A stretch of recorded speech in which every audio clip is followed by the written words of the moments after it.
Siyempre, natin. Good morning! Ako si Carlos, OFW sa Japan. Tamad ako, pero mataas ang pangarap ko.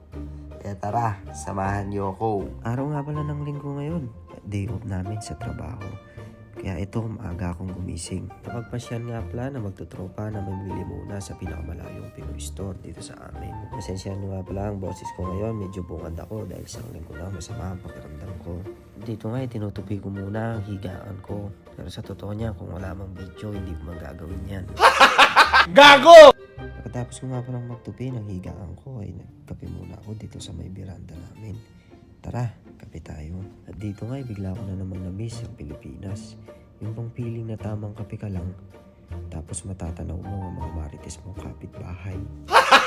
Gago! Few moments later. Patapos nga palang magkape at ito na kami. Pabiyahe na kami papunta sa Pinoy Store. Gamit nga pala namin ang mga big bikes namin.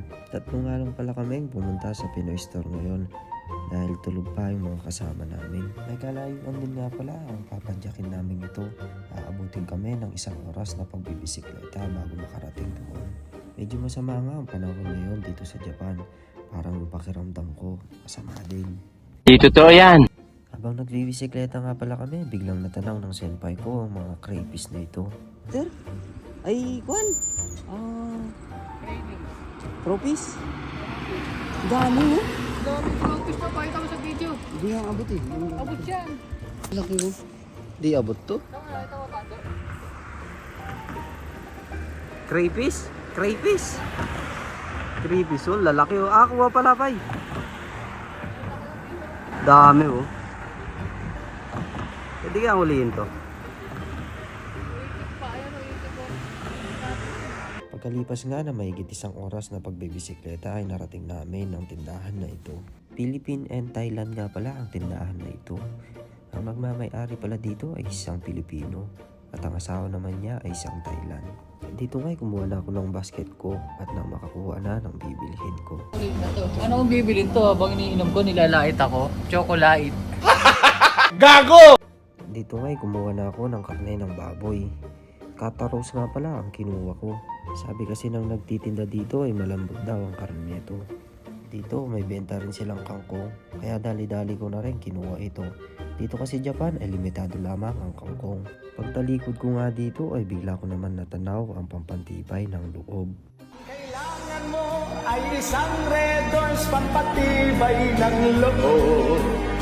At syempre, lagay agad sa basket yan. Ito nga pala yung nabili ko. Isang pork rib at saka isang pork kata roast.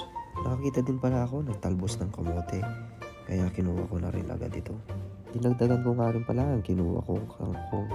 Dahil minsan lang ako makapasyal dito sa Pinoy Store. Konting kaalaman pala guys, dito nga pala sa Japan ay karamihan ng mga tindahan ay Japanese store. Gago! Lipat naman tayo dito sa loob. Sa loob nga pala ay may mga dila-dilata dito. Dito nga ay masasabi mo para ka lang bumibili sa mga tindahan sa Pilipinas. Meron nga din pala sila ditong tindang itlog maalat kaya lang medyo mahal. Kaya hindi ko na muna kinuha. Kumuha na nga rin pala ako ng all-time favorite ko na sardinas. Meron din nga pala silang benta dito, Baguio Fiesta na bagoong. Sarap ito kaya lang masarap din ang presyo. Gago! Meron din silang bentang chicharon, kaya lang sobrang konti tapos napakamahal. Dito nga'y nakakita ako ng dried laing at syempre, kukunin na natin din yan. Once a month nga lang pala kami nagpapasyal dito sa Pinoy Store na to. Kaya kapag bumibili kami dito ay sinusulit na namin. Halos lahat nga pala ng mga kasangkapang Pilipinas ay nandito. Kaya kahit malayo, dinadayo namin. Frontline? Ay, front row? Ng frontline. Frontline. Pagkatapos nga pala namin mamili, tinali ko na dito sa bike ko. Medyo nagmamadali na kami dito dahil sobrang kulimlim na at baka maabutan pa kami ng ulan. Hanggang dito na lang po muna ang aking video. Maraming salamat po sa inyong suporta. At sigara sama days!